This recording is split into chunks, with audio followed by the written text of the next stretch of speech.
Welcome back. So, as we get ready for training camp, which just starts, Monday for a lot of teams, and there's players already in camps right now, and got rookie tournaments going on. There seems to be a lot of storylines that we haven't seen any kind of finish to. We're not sure what's going on.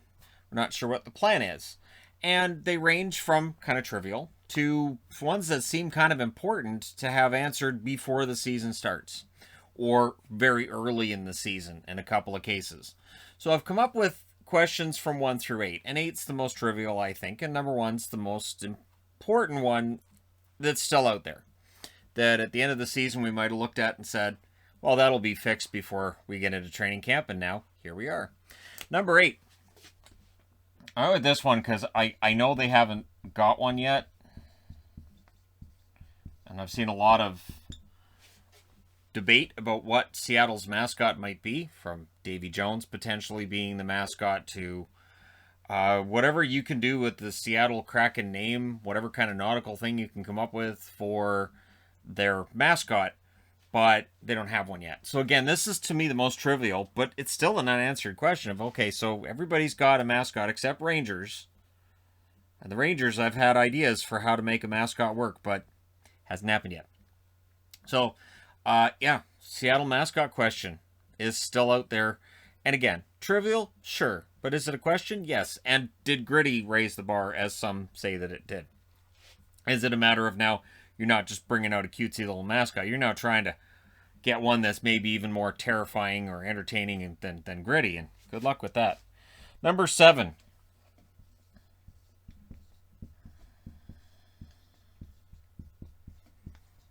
Tuukka Rask. So, does he come back or does he not? He's saying that he will. The Bruins seem to be open to bringing him back. Nothing's been signed.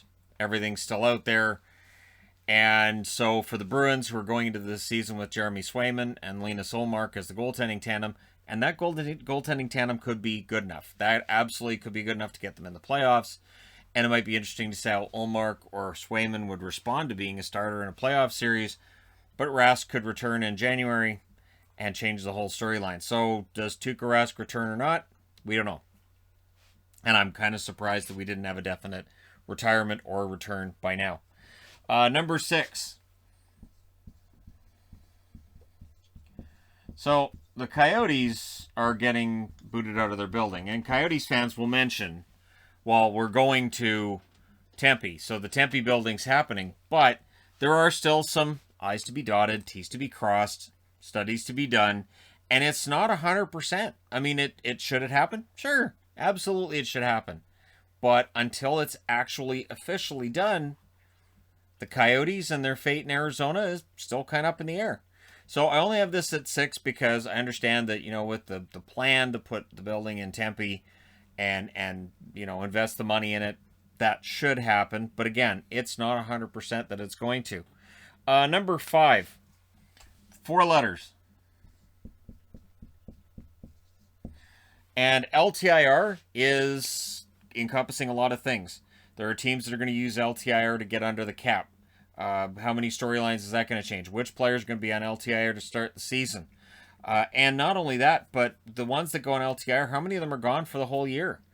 There was the joke made by, I believe it was Stamkos made the joke that Brent Seabrook's going on the LTIR, so does that mean he gets to play first during the playoffs? That's going to be a joke and a comment throughout this year because of the Tampa Bay salary cap situation.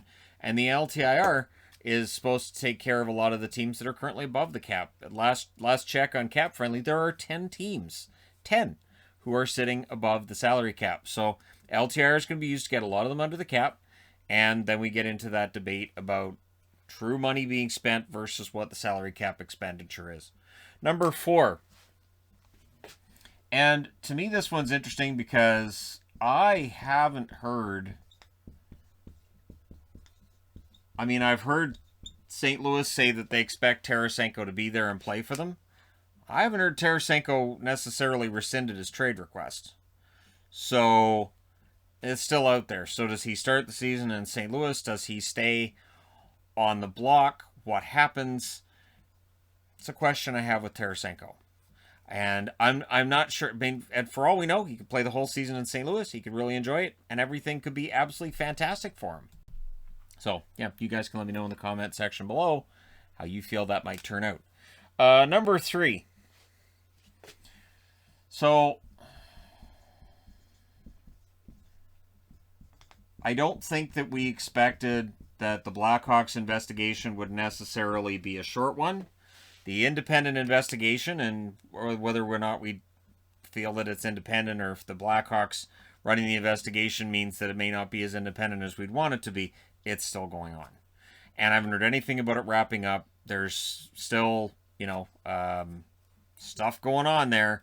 And so Chicago, that investigation, does that stay over? Does that overshadow the team? There are people who are going to say that should be number 1. The problem is, it's really been kind of just out there, and there hasn't been any major revelations as of recently, and this investigation could end up going nowhere. And that's the biggest question mark I have with Chicago is, so if this investigation goes nowhere, if an independent investigator goes, I can't really find anything here to give any kind of, concrete conclusion, then what? And so there's a lot still out there with Chicago, and we'll see how it turns out. And so again, I have it at 3 because I'm more surprised by 2 others. It does not mean that this isn't more serious, just that there's 2 others that I'm more surprised by. I wanted to do the individual instances, but I thought, you know what, just make it 1. So the RFAs, you guys know who they are. I'm wearing Minnesota because they have the RFA issue right now with Kaprizov. Vancouver's got it with Hughes and Pettersson. Ottawa appears not to be that close with Brady Tkachuk. Buffalo, you've got Dahlin. There are so many RFAs right now that are not signed. They should be signed over the next week or 2, you would think.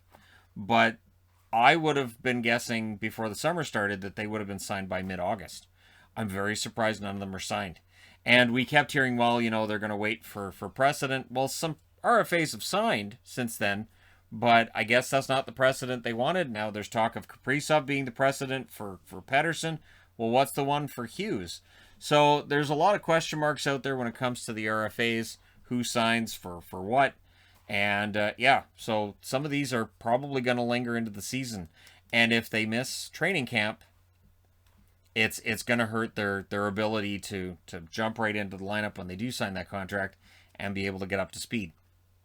There are players who can get up to speed quickly, but there are those that just don't, and it can throw off your whole year. So we'll see what happens. And number 1 on the list is the one that I think everybody can kind of agree on. I would think we can all agree that the Jack Eichel trade that has not yet taken place is the biggest storyline of the offseason. The fact that he wants a surgery that the Sabres have said no to. The fact that the Sabres apparently are asking too much for Eichel. Or the rumors here and there, too, that other teams don't necessarily want to touch Jack Eichel and that contract right now until the injury situation is done with his neck. So Eichel, not going to be playing to start the season, you'd have to think, because he still wants the surgery. So that tells you his neck's not 100%. And this was a situation that last year, while he was playing and people said something seems to be wrong with Eichel, the team went out of their way to say there is nothing wrong with Eichel.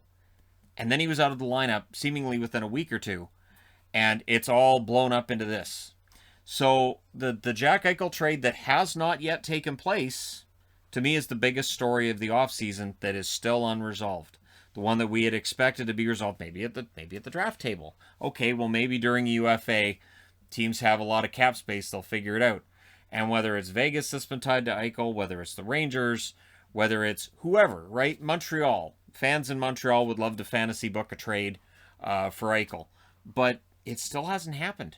And so the fact that he's still Sabres property at this point is more than a little bit surprising to me. And I do wonder how many of these situations are going to remain into the season. The LTIR, we should know within the next couple of weeks who's going on it, but for how long becomes a question, right? Like Malkin in Pittsburgh. And then what do you do with that cap relief you get with Malkin that doesn't last that long because Malkin should be back, and then you lose that cap relief after. But Yeah, it's going to be interesting to see what happens. Which of these are going to remain an issue going into the season? I don't have Evander Kane up here because the Evander Kane investigation should be coming to an end. It sounds like it's come to an end and they're just going to announce they weren't able to find anything, which makes some sense. Honestly, the way that Evander Kane's situation was going on, to prove that he's been gambling on NHL games is very, very difficult. And so, yeah, they're apparently wrapping that up. So that's why that's not on the board. And that also came out during the offseason. Most of these are ones that we knew about heading into the offseason when the Stanley Cup came to an end. Seattle, name your mascot. Get her done. At least throw one of these off the board. And then with a lot of the others, we're just going to have to wait. But let me know your thoughts in the comment section below as always. What for you is the most surprising of the unresolved issues of the offseason? And when do you think it gets resolved? Let me know your thoughts. Hit like and subscribe if you're browsing your way through. You just happened upon this video. Thank you guys so much for watching, for all your support. I will talk to you again soon.